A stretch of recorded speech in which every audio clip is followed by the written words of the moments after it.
ईमानदार माँझी, एक दिल को छू जाने वाली emotional story. Doctor Ravi OPD के काम में व्यस्त थे। वो हर दिन 100 से भी ज़्यादा बीमार बच्चों को रोजाना मिलते थे। वो इस काम को किसी मशीन की तरह हर दिन किया करते। उनके सहायक ने उनके चैम्बर में आकर उन्हें बताया, 2 औरतें एक बच्चे को लेकर आई है। बच्चा सांस भी बड़ी मुश्किल से ले पा रहा है। क्या उन्हें अंदर भेज दूँ? डॉक्टर ने हाँ में सिर हिलाया। एक बूढ़ी औरत और एक जवान औरत डॉक्टर के चैम्बर में आई। बूढ़ी औरत ने अपने हाथों में एक 1.5 साल का बच्चा पकड़ रखा था। दोनों के मटमैले कपड़े और शारीरिक हालात देखकर डॉक्टर ने उनकी आर्थिक स्थिति को समझ लिया। डॉक्टर ने इशारे से दोनों को अपने टेबल के पास वाली कुर्सियां पर बैठ जाने को कहा। डॉक्टर ने पूछा, बताइए माँ जी, क्या हुआ है बच्चे को? माँ जी बोली, 3 दिनों से मेरे बच्चे को जुकाम हो रखा है और आज तो बड़ी मुश्किल से सांस ले पा रहा है। साहब देखिए जरा, बड़ी तकलीफ में है मेरा लाल। डॉक्टर ने बच्चे पर ढके मैले कपड़े के टुकड़े को हटाकर देखा तो एक कुपोषण के कारण बहुत ही कमजोर, बिल्कुल हड़पिंजर सा छोटा बच्चा डॉक्टर को दिखा। बच्चे की आधी आंखें खुली थी, हाथ और पैर के नाखून भी सफ़ेद पड़ चुके थे। फेफड़ों में तरल भरने की वजह से सांस लेने में तकलीफ थी। सभी लक्षण निमोनिया के थे। डॉक्टर ने माँ जी से कहा, देखिए माँ जी, बच्चे की हालत बहुत गंभीर है। उसे तुरंत शहर के बड़े सरकारी अस्पताल में दाखिल करवाना पड़ेगा। हो सकता है वहाँ पर उसे श्वास के मशीन की ज़रूरत पड़े। वह मेरे पास नहीं है, लेकिन उस अस्पताल में है। आप इसे तुरंत वहाँ पर ले जाइए। माँ जी ने थोड़ा हिचकिचाते हुए कहा, हमें तो लगा था हम दवाई लेंगे और घर वापस लौट जाएंगे, इसलिए हम घर से सिर्फ 300 रुपये लेकर चले थे, जिसमें से 80 रुपये तो भाड़ा में ही खर्च हो गए हैं। अब कैसे? डॉक्टर ने पहले उनको देखकर अंदाज़ा लगा लिया था उनकी समस्या क्या हो सकती है। आप चिंता मत कीजिए माँ जी, जहाँ मैं आपको भेज रहा हूँ वह सरकारी दवाखाना है और वहाँ पर गरीब लोगों का अच्छे से इलाज किया जाता है। आप ज़्यादा मत सोचिए और यह लीजिए, आप तुरंत अपने जितनी जल्दी हो सके उसे दवाखाना पहुंचाइए। डॉक्टर ने अपनी जेब से 500 रुपये निकालकर माँ जी की तरफ बढ़ाते हुए कहा। माँ जी ने डॉक्टर से पैसे लेने से मना कर दिया। उन्होंने कहा, मैं आपसे यह पैसे नहीं ले सकती, उल्टा मुझे आपको पैसे देने चाहिए। आप फिक्र मत कीजिए, हम अभी बस स्टैंड पर जाते हैं, वहाँ पर किसी से संदेशा भिजवाते हैं, इस बच्चे का बाप कुछ न कुछ करके पैसों का इंतजाम कर लेगा।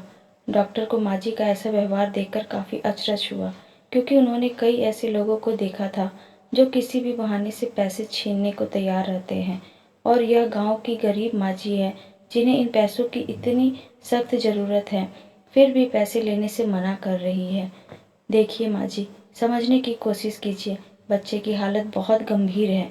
आप बस स्टॉप तक जाएंगी, संदेशा भिजवाएंगी, बच्चे का बाप कहीं से पैसों का इंतजाम करेगा, इन सब में काफ़ी देर हो जाएगी और आपका बच्चा इस स्थिति में नहीं है कि ज़्यादा देर बर्दाश्त कर सके। हो सकता है थोड़े ही सही आपसे बाहर से कुछ दवा या इंजेक्शन मंगवाया जाए, तब आपको इन पैसों की ज़रूरत पड़ सकती है। अब ज़्यादा सोचने में समय न गवाइए, और भी पैसों की ज़रूरत पड़े तो हिचकिचाइएगा नहीं, मेरे पास आ जाइएगा, डॉक्टर ने कहा। दोनों ही औरतें पैसे लेना नहीं चाहती थी, लेकिन उनकी मजबूरी थी या फिर बच्चे की बिगड़ती हालत। उन्होंने बेमन से पैसे ले लिए और अस्पताल की तरफ रवाना हो गए। डॉक्टर रवि फिर से अपनी उसी मशीनी दिनचर्या में लग गए। 3 दिन बाद उनका सहायक फिर से उनके चैम्बर में आया और डॉक्टर से कहने लगा, सर, एक बूढ़ी औरत आपसे मिलना चाहती है। डॉक्टर ने कहा, तो तुमने उन्हें नहीं बताया कि मैं बच्चों का डॉक्टर हूँ? सहायक ने कहा, नहीं सर, आप समझे नहीं, आपको याद होगा कुछ दिनों पहले 2 औरतें एक बच्चे को लेकर आपके पास आई थी। बच्चे की हालत बहुत ख़राब थी, उन्हीं 2 औरतों में से एक है।